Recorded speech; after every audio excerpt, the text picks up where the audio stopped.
আমার রোল ছিল 7, এবার আলহামদুলিল্লাহ আমার রোল হয়েছে 1। পরীক্ষার আগে ইনশাল্লাহ আমার সব কমপ্লিট হয়ে যায়। রেকর্ডেড ক্লাসে আসলে সময় নষ্ট হয় না, একটা শর্ট নোট বানাতে হবে, পরীক্ষার আগে রিভিশন দিতে অনেক হেল্প করে। মেইন বইয়ের বাইরে আসলে এরকম কিছু নাই। বৃত্তি পরীক্ষা নিয়ে কিন্তু অনেকেই আসলে ভয় পায়। আসসালামু আলাইকুম সবাইকে। আজকে আমাদের সাথে আছে আমাদের অষ্টম শ্রেণীর বৃত্তি পরীক্ষার্থী একজন মানুষ।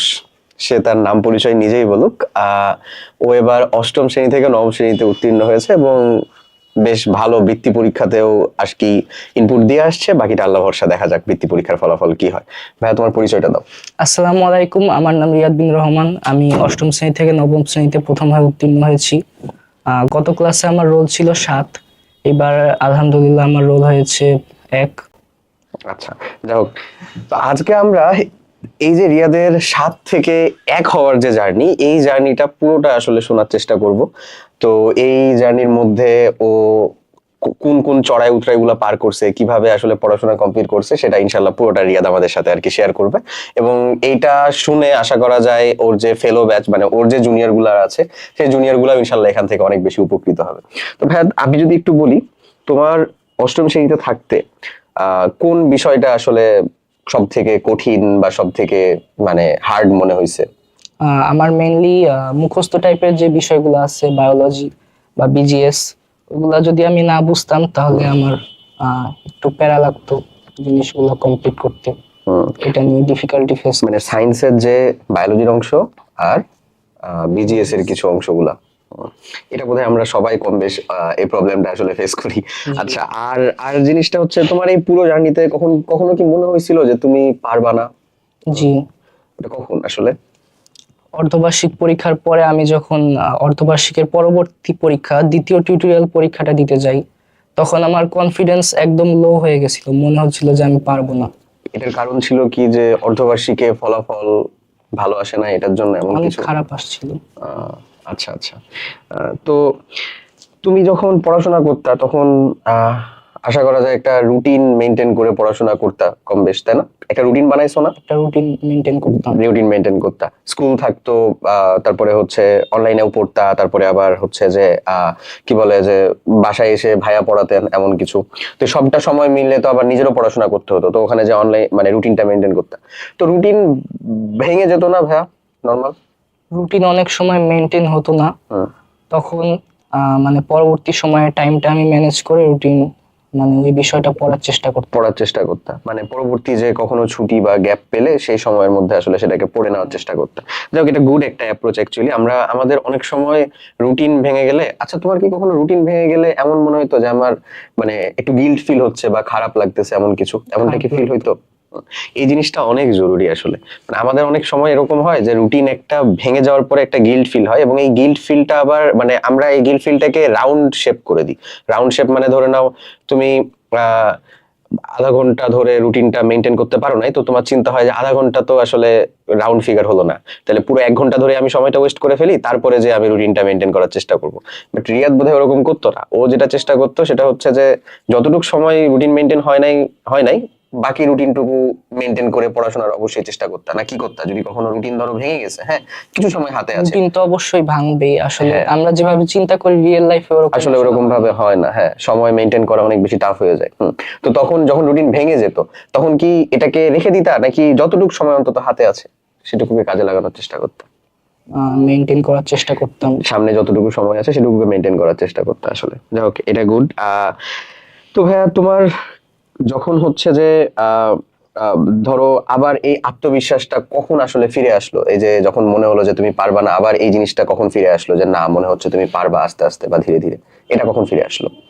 এই আত্মবিশ্বাসটা আসলে আসে যখন আমি অর্ধবার্ষিক পরীক্ষায় খারাপ রেজাল্ট করি। তারপর থেকে নিজের মধ্যেই অনেক খারাপ লাগে, তারপর থেকে ভালো করে পড়াশোনা করা শুরু করি। তার পরবর্তী পরীক্ষায় দ্বিতীয় টিউটোরিয়াল পরীক্ষায় ভালো রেজাল্ট করি, তারপর থেকে কনফিডেন্সটা গ্রো করে। যখন ভালো একটা ফলাফল দেখতে পাও তখন কনফিডেন্সটা গ্রো করে। তো ভালো ফলাফল তুমি তো আসলে মানে তুমি কি পরীক্ষার আগে বুঝতে পেরেছিলা যে না এবার আমার ফলাফলটা ভালো হবে, এমন কিছু? এটা কি বুঝতে পারছিলা বা এটা কি মনে হচ্ছিল?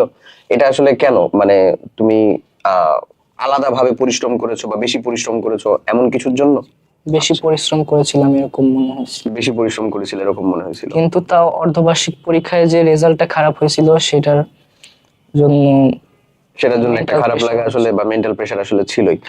তুমি তাহলে একটু বলো তো ভাইয়া, যে ধরো তুমি তো একবার খারাপ ফলাফল আসলে সাক্ষী হয়েছো, আবার ভালো ফলাফলও আসছে, তো ওই পড়া আর এই পড়ার মধ্যে পার্থক্য বলো তো, যে কিরকম ভাবে আসলে ওই পড়াটা আর এই পড়াটা আলাদা তোমার কাছে, তখন কি করতে আর এখন কি করতে, এটাই তো আসলে পার্থক্য। আহ, তখন হচ্ছে আমি কিছু স্পেসিফিক চ্যাপ্টারের উপর স্পেসিফিক বিষয়। বিষয়ের উপর ফোকাস করতাম, আচ্ছা। যেমন ম্যাথ, সায়েন্স, এই বিষয়গুলো বেশি করে পড়তাম।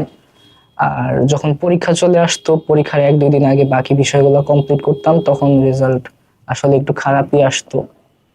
হুম। আর এখন এখন পড়ার ভিতরে পার্থক্যটা কি তাহলে? এখন হচ্ছে মানে আমি শুরুর দিক থেকে পড়া শুরু করি, হুম। সবকিছু কমপ্লিট করার চেষ্টা করি, পরীক্ষার আগে ইনশাল্লাহ আমার সব কমপ্লিট হয়ে যায়, পরে আমি প্র্যাকটিস করি। এখন আসলে সবগুলা বিষয়কেই প্রায়োরিটি দিয়ে আসলে পড়ো। সব সাবজেক্ট প্রায়োরিটি দেই। হ্যাঁ, এটা একটা খুব গুরুত্বপূর্ণ জিনিস, কারণ আমাদের বোর্ড ফলাফল হোক বা আসলে বার্ষিক পরীক্ষারই ফলাফল হোক, এটা তো ওভারঅল ফলাফল আসলে। সো ওভারঅল ফলাফলে ধরো আমাদের ওই ইংরেজি প্রথম দ্বিতীয়, বাংলা প্রথম দ্বিতীয়, তারপরে হচ্ছে আইসিটি, এটারও তো আসলে গুরুত্ব আছে, তাই না? তো এই সাবজেক্ট গুলো আসলে মানে অবশ্যই অবশ্যই অনেক বেশি পড়া উচিত। অল সাবজেক্ট ফোকাস দেওয়া উচিত। হ্যাঁ, এই সাবজেক্ট গুলো ফোকাস দেওয়া উচিত। আচ্ছা, তুমি বৃত্তি পরীক্ষায় হালকেনস্টাইন ইনফিনিটি স্কুলের সাথে যুক্ত হয়েছিল আসলে কখন বৃত্তি পরীক্ষার প্রস্তুতির জন্য? মেইনলি আগস্ট মাসের দিকে আমি যুক্ত হয়েছিলাম। তো এই পুরো জার্নি জুড়ে, হ্যাঁ, মানে এই ইনফিনিটি স্কুল তোমাকে আসলে কিভাবে হেল্প করতে পারছে তোমার মনে হয় বৃত্তি পরীক্ষার প্রস্তুতি কমপ্লিট করতে? আহ, মানে এক্সাক্ট কিরকম ভাবে তোমার মনে হয় যে তুমি আসলে এখান থেকে উপকার পাইছো? ক্লাসে স্যার যা করাতো সেটা যদি আমি কোনোভাবে না বুঝতে পারতাম, তাহলে আপনাদের ক্লাসগুলো দেখতাম, দেখে তারপর ওই জিনিসটা বোঝার চেষ্টা করতাম, বুঝে তারপর সেই জিনিসগুলো নোট ডাউন করে নিজের মতো করে একটা নোট বানিয়ে পরে ওই জিনিসটা নিয়ে প্র্যাকটিস করতাম, বা মুখস্থ করার জিনিস হলে মুখস্থ করতাম। আচ্ছা, তুমি তো মানে আমাদের এখানে লাইভ আর রেকর্ডেড দুই ধরনের ক্লাসই করেছো করেছো না? তো মানে তোমার কাছে কোনটা বেশি হেল্পফুল হইতো, লাইভ ক্লাসগুলো নাকি রেকর্ডেড ক্লাসগুলো? Recorded class. রেকর্ডেড ক্লাসগুলো, এবং সেটার কারণ কি আসলে? রেকর্ডেড ক্লাসে আসলে সময় নষ্ট হয় না, হুম।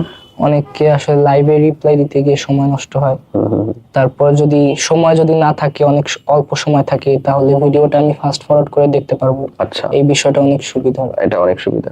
That's আসলে অনেক ভালো বিষয় বলছো। আচ্ছা, তো তোমার বৃত্তি পরীক্ষার্থী তো ইনশাল্লাহ তোমার পরের ব্যাচের মানুষজনও থাকবে। সো তোমার জুনিয়র মানুষজনকে যদি তুমি আসলে দুইটা উপদেশ দিতে চাও বৃত্তি পরীক্ষার প্রস্তুতি নেওয়ার জন্য, তোমার জার্নি থেকে, তোমার নিজস্ব অভিজ্ঞতা থেকে, তাহলে তুমি তাদের উদ্দেশ্যে কি বলবা, কি উপদেশ দিবা তাদেরকে, আসলে কিরকম ভাবে প্রস্তুতি নেওয়া উচিত বলে তোমার মনে হয়? বৃত্তি পরীক্ষা নিয়ে কিন্তু অনেকেই আসলে ভয় পায়, তো যেন সে আসলে ভয় না পেয়ে এই প্ল্যান্ড ওয়েতে বা এই স্ট্রাকচারড ওয়েতে আসলে আগাতে পারে, এটার জন্য তাদের প্রতি কোনো সাজেশন আছে তোমার? বলো তো সাজেশনটা কি? স্যার ক্লাস যেটা করাবে সেই জিনিসটা ভালো মতো আগে বুঝতে হবে, বুঝার পরে বোর্ডে যে জিনিসগুলো তুলবে বা যে জিনিসগুলো বুঝাবে সেগুলো একটা খাতার মধ্যে নোট ডাউন করে ফেলতে হবে। নোট করার পরে সম্পূর্ণ বইটা ভালো করে রিডিং পড়ে তারপর ওই জিনিসটার উপরে একটা খাতা নিয়ে 1 পেজ বা 2-1.5 পেজের মধ্যে একটা শর্ট নোট বানাতে হবে, হাতের লেখা ছোট ছোট করে লিখে। ওই জিনিসটা পরীক্ষার আগে রিভিশন দিতে অনেক হেল্প করে, আর পরবর্তীতে যথেষ্ট সময় পাওয়া যায় প্র্যাকটিস করার জন্য।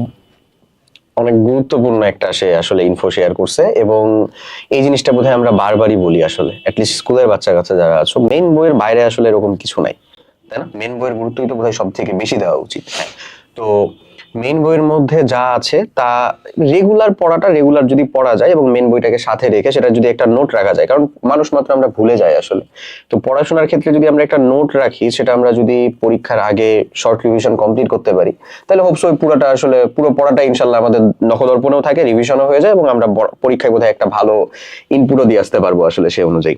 তো যাই হোক, আমরা অবশ্যই রিয়াদের বৃত্তির জন্য অনেক বেশি প্রত্যাশী আসলে, খুব সত্য কথা। এখন কথা হচ্ছে ভাইয়া, যে তুমি যে তোমার এরকম একটা সাফল্যমণ্ডিত রেজাল্ট পাইছো, মানে তুমি তো 7 থেকে 1 হইছো রোল, তাই না? তো এই ফলাফল পাওয়ার পরে প্রথম কাকে জানাইছিলা? প্রথম জানাইছিলাম আমার আম্মুকে। আন্টিকে। তো আন্টির রিয়াকশন কেমন ছিল আসলে? আম্মু বলছিল যে রেজাল্ট ভালো হয়েছে, কিন্তু পরবর্তীতে আরো ভালো করার চেষ্টা করতে আরো ভালো করতে হবে। এটাই অ্যাজ ইউজুয়াল হয়ে থাকে, যে তুমি যদি 100-তে 100 পাও, তোমাকে বলা হবে আরো তুমি 100-তে 110 নিয়ে আসো মার্ক।